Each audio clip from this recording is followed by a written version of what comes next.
Hello everyone, good morning. It is Saturday, June 22nd, and we are on day 2 now of our official launch of the History Check Alberta-wide expansion. I'm Sheila Willis, and this is Tim O'Grady from Edmonton District Historical Society. I like to say EDHS because it's a lot easier. These guys have partnered with us from almost day 1 on this app project. It's been phenomenal. Thank you for all of the current, past, present board members. Like, there's been a huge amount of involvement. And before I forget my little blurb, go download the app at historycheck.ca. There, got that out of the way. So, can you tell us more, because it's Edmonton and district, and I think people try to confine you guys into the city. There's a lot of city stuff, but I'll let you go from there. Sure. So we've been the Edmonton District Historical Society for decades now. And when we were, our mandate is to promote and preserve the history of Edmonton and district.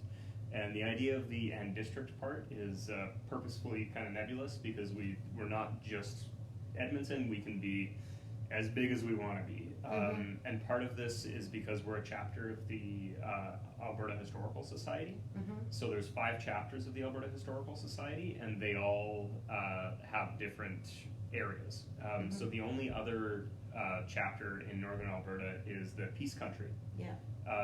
So I think the idea is that our footprint can be as big as we want, so long as we're not infringing on Peace Country or Red Deer.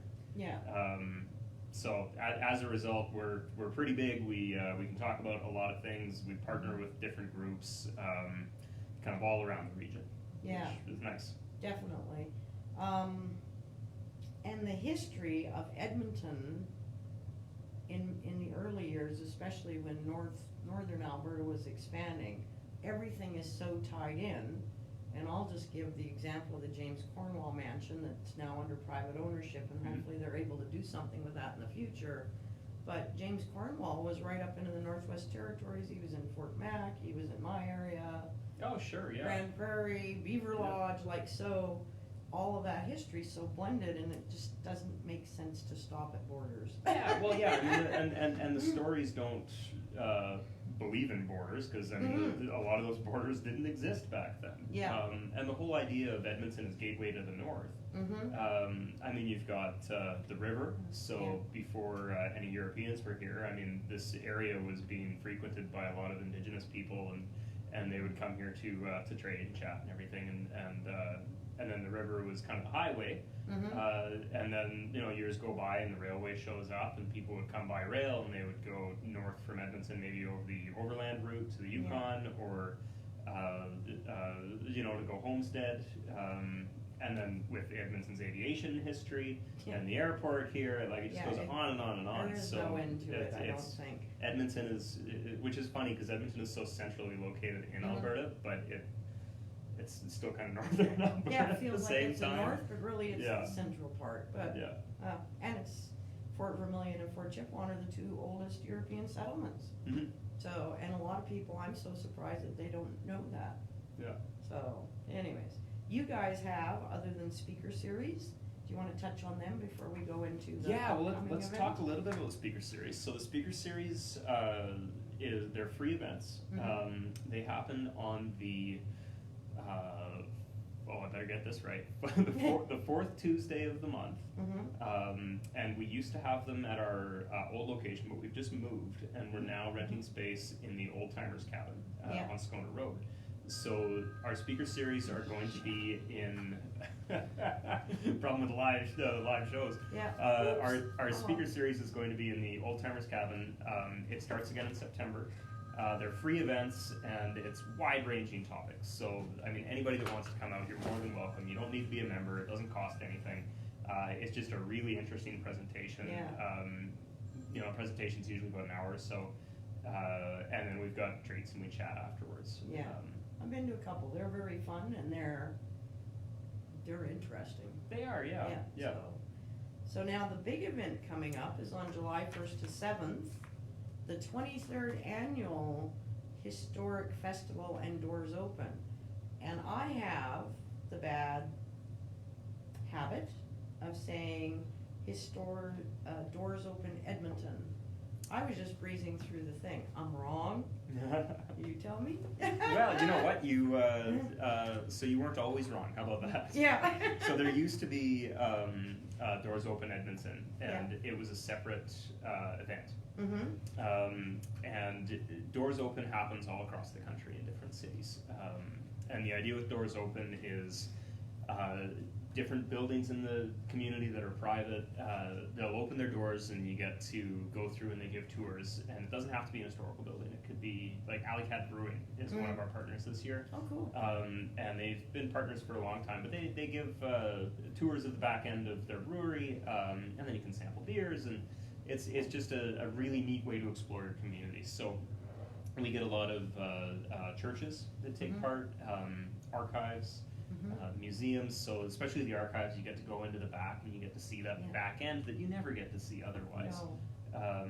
So that's kind of the Doors Open aspect of it, which is fabulous. And I mean, you don't know that much about your city until you start looking at some of these organizations and getting into the back and finding out more about them. Yeah, it's behind the scenes aspect, which is really fun. Yeah, and all of those.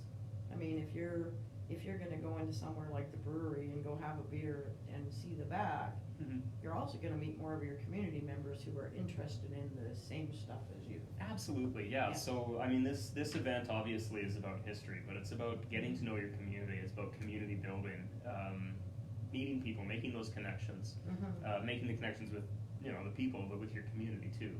Community writ large. So, yeah, cool. that's a fun part. So one of them that I've just breezed through this because, as everybody might know, I've just been a little bit busy for the last several days. But Elk Island Park is in here. Yeah, so we were talking a little bit earlier about how our mandate is not limited to Edmonton. So Elk Island Park is in here. They're a new partner with us. They've got actually a number of... Page 30, perfect. They have a number of different events going on. Travel back in time, Bison backstage. They've got a new visitor information center. They've got a Cree language workshop. I just saw that. It says crafts with creative designs. It's Cree crafts. They're offering a whole bunch of stuff. So that's really exciting for us because we love having new partners, and a lot of people will get these books every year. They'll go through different things, and it's really exciting to be able to do new things. And a lot of the kind of perennial offerings, they'll change it up every year. So one of the ones that I've gone to in the past and always sells out is the Alberta Foundation for the Arts. Oh yeah. So they're kind of the art collecting group that keeps the provincial government's art collection. And they've got this great big warehouse of all this art that's owned by Albertans, by us. But it's closed, obviously, because it's their collection. And it's basically like a gallery's collection. But they open it up and they'll theme their tours based on whatever theme we come up with. So last year was food. This year is leisure, so they'll be doing tours looking at their artwork from the lens of leisure in Alberta. So that's fun. So these books, we just swiped them all off the counter at the Provincial Archives of Alberta, where we're at. Stop by today, by the way, if you want. But where do you get a book, or where do you access information? So you can get books at any one of our partners. So generally, if you go to like a museum here in town or an archives, they'll have them. Prince of Wales Armories, 10440 108th Avenue. That's the History Center. They've got loads of copies of these. There's the City of Edmonton Archives there, the Royal Edmonton Regiment Museum, so both of them are partners. Or if it's easier, and it probably is because you're all watching this online, go to the website. It's historicedmonton.ca. And follow the link to the festival under events. And you can either download this, or we've got something we're really happy with. It's a new website, so you can navigate through all of the events and just click on the ones that you're interested in. Oh, cool. Yeah, and it'll tell you, all sorts of information. So most of the events are free. If it's not free, it'll tell you it might be by donation. There might be a charge associated with it. It'll tell you if you need to register. Some of them you need to register, some you don't. It'll tell you if it's accessible. So if it's wheelchair accessible, if it's partially accessible, or yeah. So how that is, yeah. Yeah, I mean, there's loads of things. There's walking tours. One of the new ones this year is Germantown Yay, which I'm really excited about. Unfortunately, I'm not going to be able to make it because I'm working that night. It's on Wednesday, July 3rd, from 3:30 to 4 and from 6 to 6:30. And it's a free walking tour, and it talks about the German history of East Edmonton. So there's been a group that's been researching this, and they're kind of focusing around Corman Block on 96th Street. Cool. Yeah, so I think it's going to be fascinating, and it's like brand new research. They've been coming to the archives for the past few months, doing research, figuring out who was there, what buildings were there, what it's all about, and they're going to share it with everybody, which is fabulous. That is fabulous because there's so many varieties, diversity, whatever the proper word is, of different cultures within Edmonton. Yep. And we've kind of started some talks that we'd like to get more of that on the app so people can find those connections. Yep. And actually next year we could do some of those tours on the app and we'll just search word them. Oh yeah. Yeah, we'll talk about that. Yeah, we should. That's Yeah, a really good idea. Kind of a cool idea as another interactive thing that people can do, right? Yeah. So, I know this app, I can tell you the possibilities are endless, so that's why I get excited. Yeah. Maybe we could stream them. Yeah, no doubt. So anything else you wanna tell us about the society? Or what you got going on? Jeez, we've got so much going on. So we're a really active group. I know you are. Yeah, we have a really strong board, and we've got loads of committees going on.